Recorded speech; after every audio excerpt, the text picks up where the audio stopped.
आवत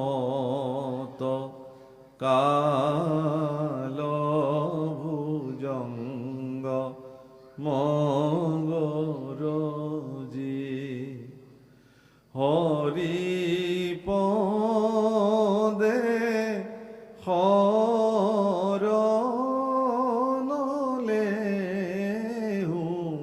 हब बरजी हरि पद पंकज पंजर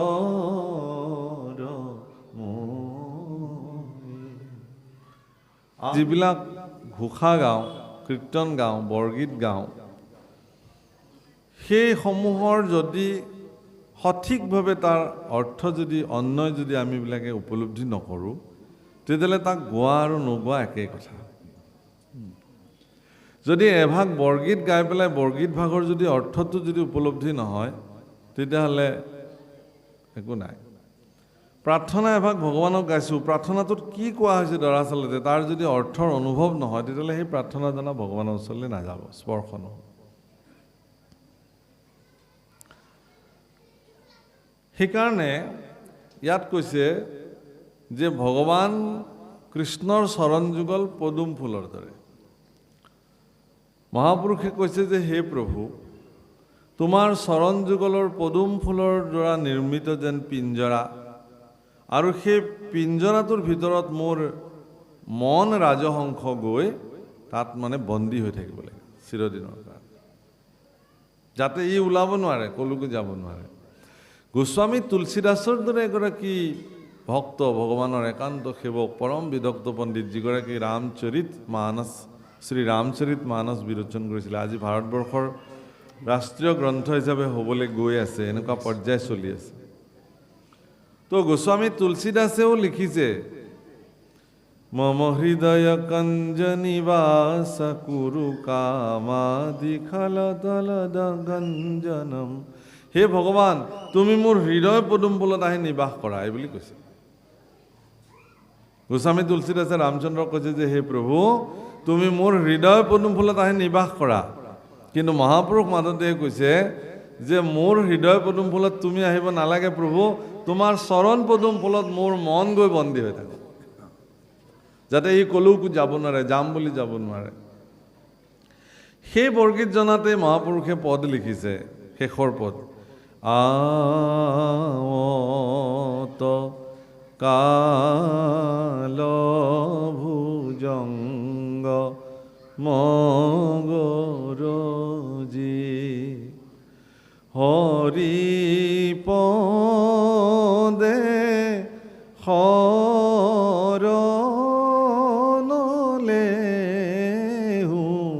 हब बरजी हरि पद पंकज पंजर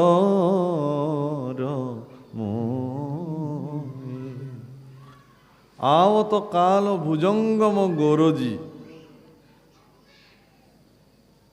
কাল ভুজংগ গৰুজি গৰুজি খেদি আহিছে মোৰ জীৱনলৈ, আমিবিলাকে দেখাই নাই। আমি খুব কেক কাটিছোঁ, কেণ্ডেল নুমাইছোঁ, ফূৰ্তি কৰিছোঁ, বাৰ্থডে মোৰ আজি ইমান বছৰীয়া বাৰ্থডে। সেইটো বাৰ্থডে ইমান বছৰ হ'ল নহয়, গ'ল। আপোনাৰ জীৱনৰ পৰা সিমানটা বসন্ত অতিক্ৰম কৰিলে, আৰু সন্মুখত কিমান আছে আপুনিও নাজানে, কোনেও নাজানে। তাৰমানে অজগৰে যেনেকৈ ভৰিৰ পৰা এঘোট এঘোট এঘোট এঘোটকৈ গিলি গিলি গৈ থাকে, এই কাল ভুজংগয়ো আমাক তেনেকৈ প্ৰত্যেকটো পল অনুপল গিলি গিলি গিলি গিলি গৈ থাকে, আৰু আমিবিলাকে অনুভৱেই নকৰোঁ।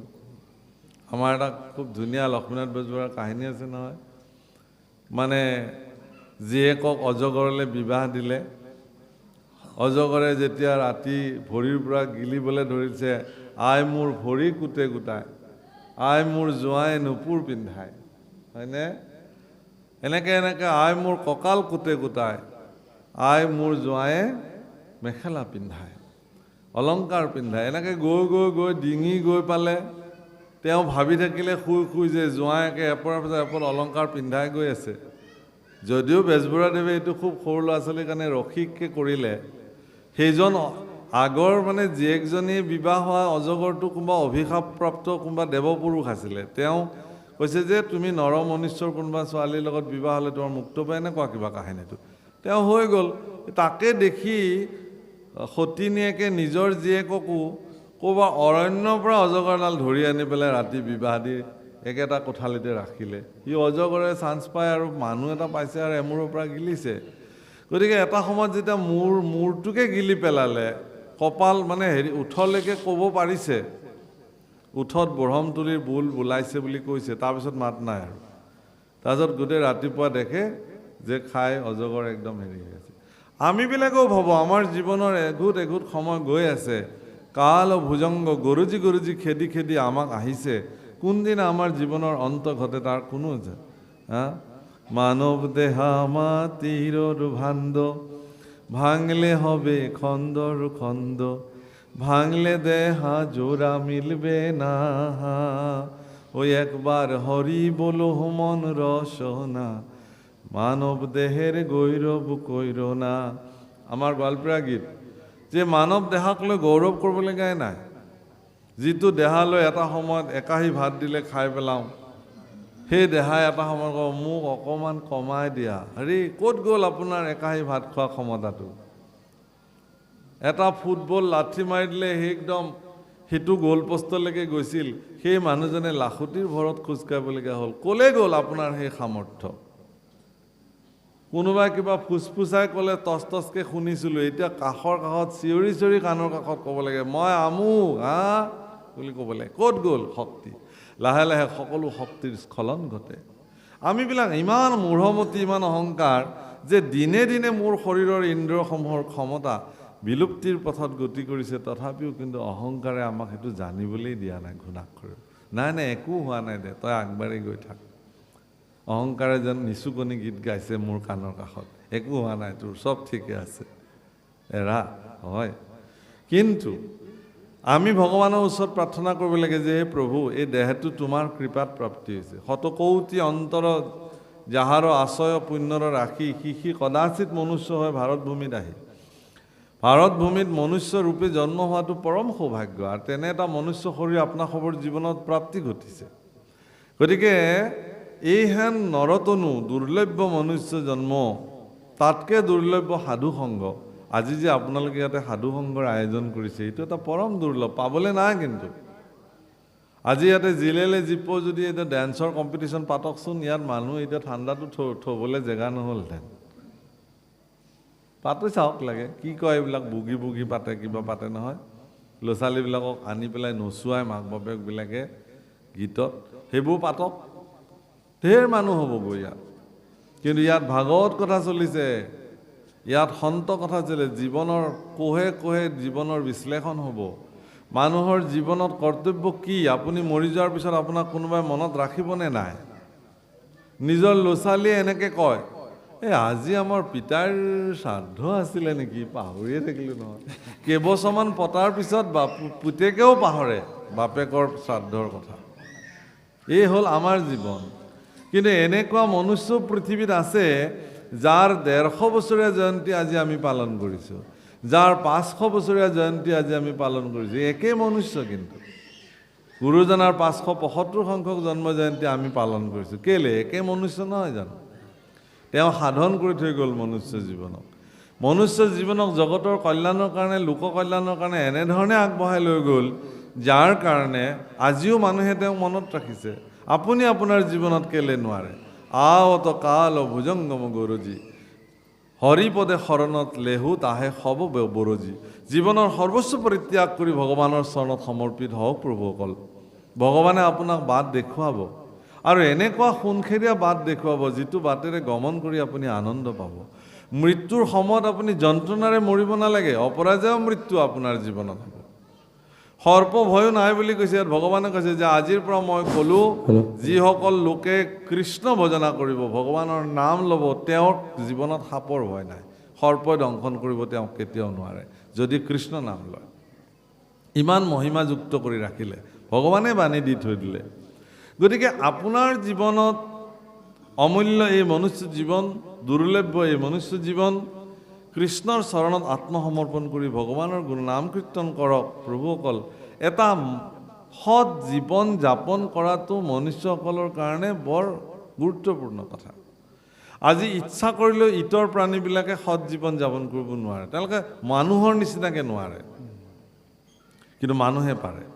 মানুহ সেইকাৰণে অমৃতস্য পুত্ৰাহ, মানুহ অমৃতৰ সন্তান। গতিকে অমৃত সন্তান মানুহক ভগৱানে এইকাৰণেই নিজৰ স্বৰূপত সৃষ্টি কৰিলে, যাতে তেওঁৰ স্বৰূপটো তেওঁ মানুহৰ তাতে চাব পাৰে।